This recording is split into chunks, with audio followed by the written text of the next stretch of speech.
Olá pessoal do terceiro ano, estamos chegando para mais um encontro. Hoje nós iremos falar sobre o Brasil na globalização. Muito importante que vocês fiquem ligados comigo, me acompanha, vem junto que a gente vai produzir aí muita coisa interessante. Galera, é o seguinte, vamos ver como é que o Brasil se situa nessa globalização, como é que o Brasil está nessa relação, né? Noto aqui a presença de crianças computadores, uma imagem interessante. Hoje, mais do que nunca, essas tecnologias são fundamentais para nossos estudos, uma vez que estamos trabalhando de forma remota. Beleza? Brasil e a globalização. Vamos começar aqui pegando o território brasileiro no ano de 1990. Por quê? Porque a partir de 90 o Brasil adotou algumas medidas que modificaram muito essa relação de produção econômica e também das tecnologias chegando ao nosso território. Lembra vocês que antes toda a infraestrutura era de responsabilidade do Estado, do governo federal. Portanto, telefonia, telecomunicação, internet, celulares, tudo isso aí era de responsabilidade do governo. A partir de 90, ocorreu o processo de privatização das empresas importantes do nosso território e aí houve a inserção de multis transnacionais chegando ao nosso país.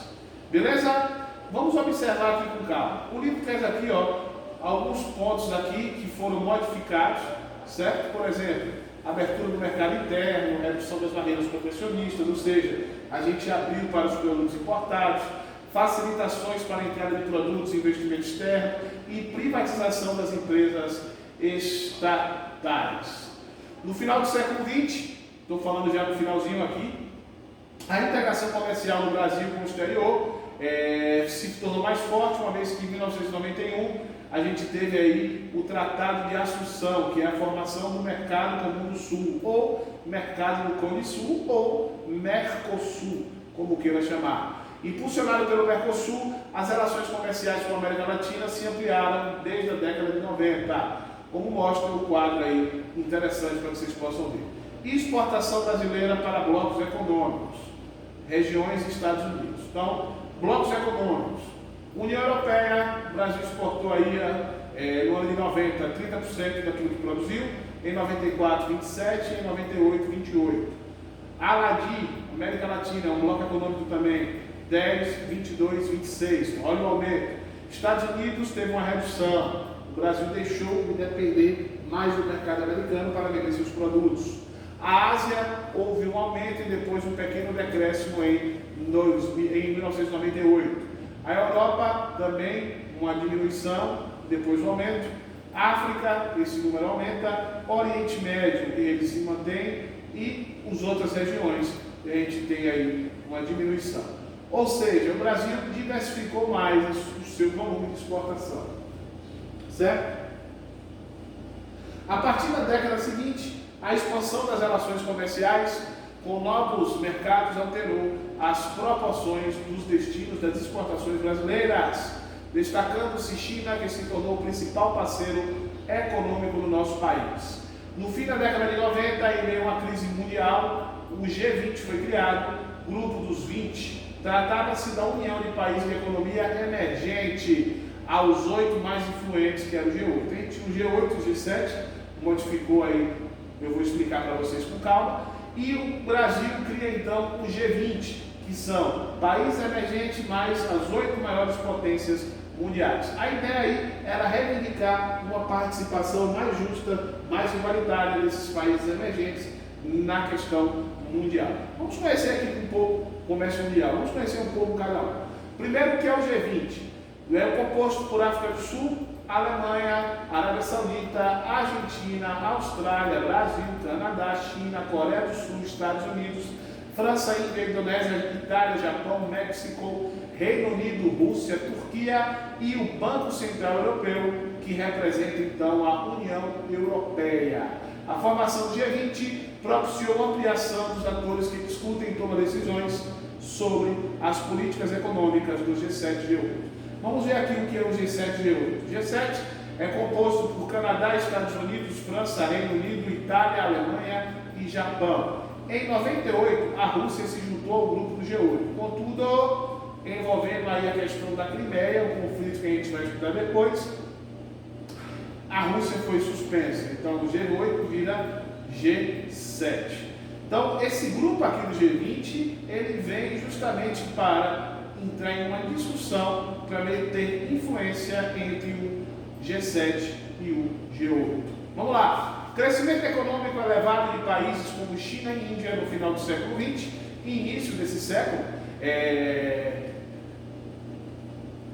mostraram o potencial do mercado de consumidores, fatos de investir em recursos de infraestrutura e de receber investimentos estrangeiros, liderança descida regional, projetaram esses países e alguns outros no cenário semiperiféricos.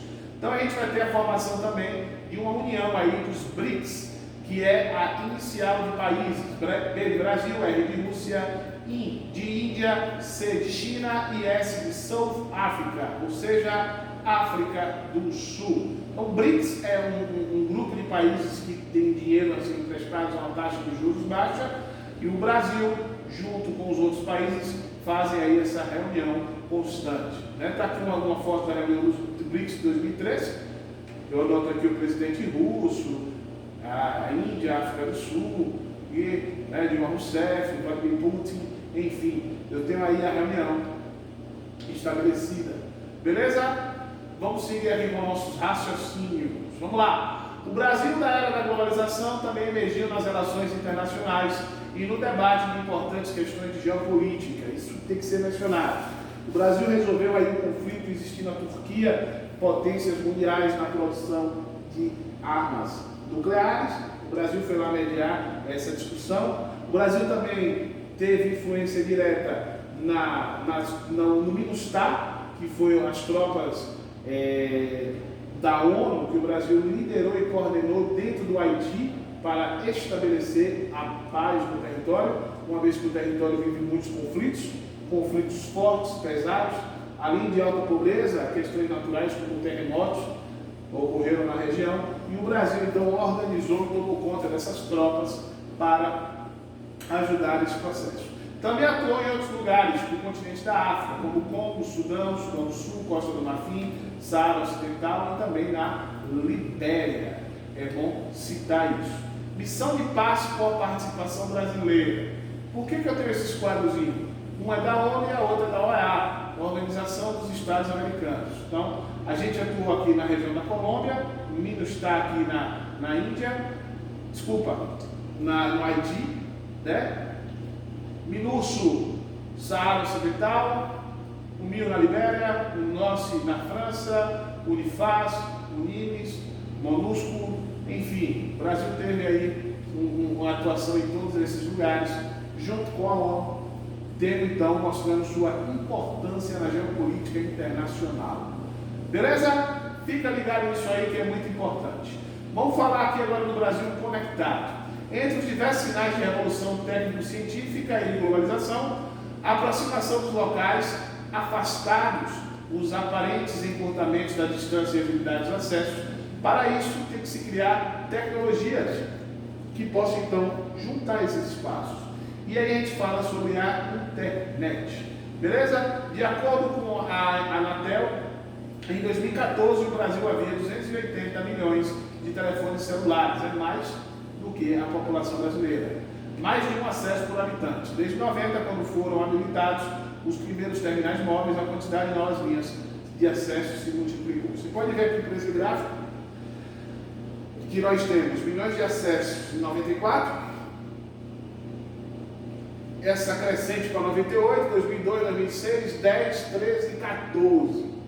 E em 14 eu noto então aí 280 milhões de pessoas. Esse número já é melhor, de linhas, né? Telefônicas. Compare o quadro com o número de linhas. Só para vocês entenderem aqui, a China lidera, também porque tem uma população imensa, mais de 1 bilhão de habitantes, China e Índia. Depois eu tenho a Indonésia, que também é uma população muito grande. Quarto é os Estados Unidos. E quinto em número de linhas é o Brasil. É um número expressivo aí para se estudar e se compreender. Da mesma forma que ocorre com a telefonia celular, o número de usuários de internet no Brasil tem aumentado substancialmente, né? No intervalo de apenas um ano, por exemplo, entre 11 e 2012, a quantidade de usuários individuais cresceu 38% para 45%, um aumento muito grande. Só para vocês terem noção, em 2000 apenas 3 de cada 100 brasileiros eram usuários. 13 anos depois, a quantidade mais que passou para mais de 53%. Mas, ainda assim, nós temos que expandir essa comunicação para outro ponto. O outro dado interessante é o número de domicílios que utilizam a internet por meio de computador no Brasil, também cresceu aceleradamente. Além disso, a gente tem outros dispositivos, como os tablets, os smartphones, celulares móveis, que são outra linha também, e isso fez com que a gente tivesse um número muito crescente nesse sentido. Vamos ver aqui os domicílios, só para vocês terem noção. A gente está falando aqui, incluindo outros dispositivos, em cada 1 milhão de habitantes. Portanto, a gente tem um aumento aí em 2004 de 6,3 para 25,7 em 2012. É mais que quadruplica, e quase que quadruplica essa quantidade de acessos. Bem, em meio a todo esse processo de globalização, nós também encontramos protestos contra a globalização. Por quê? Porque a globalização ela também pode se apresentar de forma perversa. Quem disse isso não sou eu, mas sim o geógrafo Milton Santos, baiano, negro, falecido, mas que teve uma contribuição importantíssima e divide a geografia mundial, vamos dizer assim, Em 99 ocorria uma reunião na OMC, Organização Mundial do Comércio, manifestações populares nas ruas de Seattle, nos Estados Unidos, contrário ao processo de globalização, que repercutiram na propagação de outros protestos com motivações semelhantes em vários locais do mundo. No Brasil, em 2001, em Porto Alegre, sediou a primeira edição do Fórum Social Mundial, propositadamente organizado para acontecer de forma paralela o Fórum Econômico Mundial. O Fórum Econômico ocorre anualmente em Davos, Suíça, e reúne líderes das mais importantes economias mundiais. Está aqui uma imagem, marcha contra o neoliberalismo, a forma perversa que vem aí. Isso aconteceu em 2001 em Porto Alegre. Beleza? A organização do Fórum Mundial Social Mundial ocorreu por conta de importantes movimentos sociais, sindicais, camponeses, estudantes, ambientalistas, indígenas, afrodescendentes, em defesa de direitos da mulher e anti-homofóbicos. Além de organizações não governamentais como as ONGs, de diferentes regiões do mundo, com o slogan "Um outro mundo é possível", o movimento recebeu apoio de políticos, intelectuais, escritores, jornalistas, críticos da globalização, conduzidos pelos países ricos. Desde 2001, o Fórum Social Mundial, que tem muitas edições, ocorreu exclusivamente em Porto Alegre. Passou a ser sediado em outras cidades do mundo: Caracas, na Venezuela, Mumbai, na Índia, Karachi, no Paquistão, Bamako, no Mali, Nairobi, no Quênia, Dakar, no Senegal, Tunis, na Tunísia, Quebec, no Canadá. As discussões realizadas nesse fórum tratam de estratégias alternativas à economia de mercado, como o incentivo ao empreendedorismo local de responsabilidade social e ecológica, ao fortalecimento da agricultura camponesa, à expansão da economia solidária e também à universalização de acesso às novas tecnologias do mundo global, luta pelos direitos de preservação da cultura dos diferentes povos e das minorias étnicas, entre outros. Portanto, um movimento de cunho muito interessante, muito bom, que tenta então manter ainda viva tradições, culturas e incluir as minorias no processo da globalização. Minorias essas que mais sofrem nesse processo, uma vez que a gente pode ter aí vários tipos de pensamentos acerca do que é a cultura, de como a cultura é expandida, de como a cultura é expropriada, de como a gente pode perder esses traços culturais se não tivermos um olhar mais crítico em relação à globalização que vem ocorrendo aí em vários países. Bem, regionalização do Brasil globalizado. Vamos lá. Com base na análise da transformação do espaço brasileiro, Milton Santos e sua equipe propuseram em 99 uma divisão regional associada ao atual estágio do meio técnico, científico e formacional. Grave essa palavrinha aqui que é muito importante. Então, Milton Santos faz uma divisão do território brasileiro seguindo a seguinte linha. Olha só, eu tenho uma região da Amazônia, região Nordeste, região centro-oeste e a região concentrada. Por que concentrada? Concentrada porque aqui onde concentra a questão econômica, a produção, maior parte da população brasileira, enfim. Nós temos aí essa divisão seguindo o conceito, de acordo com as suas semelhanças de Newton Santos. Vamos conhecer aqui um pouco, né? Entre os fatores considerados para essa regionalização, levar em consideração a tecnologia, também a condição de espaços muito iluminados, estou falando de luz mesmo, quanto mais luz, mais tecnologia, mais urbano, e também as regiões mais carentes, né? Ou seja, os lugares que não têm tanto desenvolvimento. Então, presença e concentração de recursos tecnológicos, por isso que eu tenho então a região concentrada, que tem mais tecnologia e tudo, mecanização, agropecuária, relação agropecuária com a indústria e distribuição de atividades econômicas modernas, como o que então? Automação, robótica, shopping, e-commerce e por aí vai. Beleza? Vamos conhecer aqui um pouco de cada região. Primeiro pegaremos a região Amazônia. Para quem não se lembra, está aqui o mapa. Região Amazônia, ó, que pega Acre, Amazonas, Pará, Amapá, Roraima e Rondônia. Vamos lá então. Apresenta baixa necessidade de recursos tecnológicos, com a exceção da Zona Franca de Manaus, ZFM, né? Zona Franca de Manaus, onde se destaca as indústrias eletrônicas, novas hidrovias, madeira amazônias e das áreas de mineração, que atuam grandes indústrias de extração de outras atividades. A ocupação e transformação espacial da Amazônia são monitoradas e mapeadas por meio de recursos de alta tecnologia, as imagens de satélites associados às tais tecnologias, programas governamentais, projeto de estimativa de desflorestamento da Amazônia e PRODES colaboram para identificar esses aspectos. Está aqui a taxa de desmatamento. Você percebe que teve um avanço em 2014, depois uma redução, depois avança de novo. Nos últimos 2 anos a gente percebe que avançou muito, né? Principalmente nesse atual governo nosso, que não tem uma política em tentar diminuir ou minimizar o desmatamento. Na verdade, tem um incentivo para você expandir as áreas de agricultura, as áreas voltadas para a mineração, e que pode gerar que causa sérios problemas inestimáveis e irreparáveis para a Amazônia. Portanto, deve-se ter um olhar aí bem diferente. Vamos falar da região Nordeste. As atividades econômicas modernas do Nordeste distribuem-se de forma esparsa. Você tem pequenos lugares.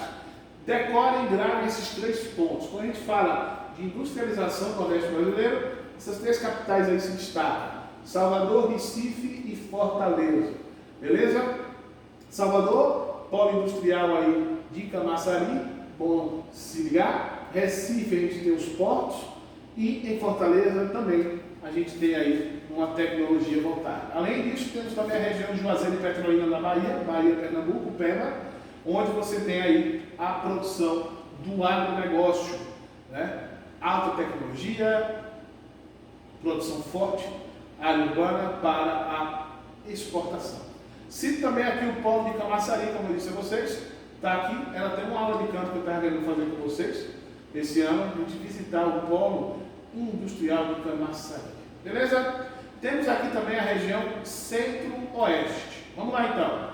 A integração da rede urbana da região por meio dos sistemas de transportes e de telecomunicação se dá em virtude da expansão da agricultura moderna e da presença do capital federal. A agricultura globalizada na região, no que se refere à produção de soja, milho, algodão e arroz, caracteriza-se pela maior densidade de mecanização agrícola e pelo maior consumo de fertilizantes defensivos, que são venenos, né? E pelo uso de tecnologia de ponta, por exemplo, o SIG, que é o Sistema de Informações Geográficas via satélite. Você tem aí a colheita feita por máquinas, você tem tratores que não precisam nem de pessoas para guiar, você coloca as coordenadas no computador do trator e ele faz a colheita de forma automática, né? Portanto, as tecnologias de ponta aí se apresentam na área da agricultura na região centro-oeste. E agora, para finalizar aqui o nosso ponto, a região concentrada, que pega ali, se você percebeu bem, sudeste e sul do país, né? elevado índice de urbanização, comercialização e consumo de empresas e população. Essa região apresenta elevada densidade de fluxos de pessoas, produto e capital, constituindo uma grande concentração dos espaços luminosos. Luminosos porque é luz mesmo, estou falando de produção tecnológica. Concentração da informação, serviço de tomada de decisões que faz com que a cidade de São Paulo e sua região metropolitana sejam reconhecidas como centro econômico e tecnológico do Brasil. Beleza? O fato da cidade de São Paulo ser o centro econômico e tecnológico na economia globalizada traz alguns desafios. Contudo, a própria tecnologia tem sido capaz de fornecer soluções. Tem um texto aqui do Banco Mundial, vale a pena você dar um saque, vocês vão dar uma lida aí e fazer esta atividade por gentileza. Beleza? Temos também aqui que aquela divisão não é do Milton Santos, ou não é uma divisão do IBGE, é uma divisão do Milton Santos. Essa aqui é a divisão regional do Brasil com o conceito do IBGE, Instituto Brasileiro de Geografia e Estatística, que divide em Sul, Sudeste, Centro-Oeste, Norte e Nordeste. Beleza, galera? Bem, turismo do nosso país vai ficar para nosso próximo encontro. Então, próximo vídeo nosso, nós falaremos sobre o turismo. Espero que tenham ficado claras as minhas explicações de hoje. Tenham gostado? Comenta lá para mim, faz sua análise em relação ao ZAP e esse assunto que eu acabei de mencionar. Beleza? Um abraço forte de ti então e até a próxima. Valeu!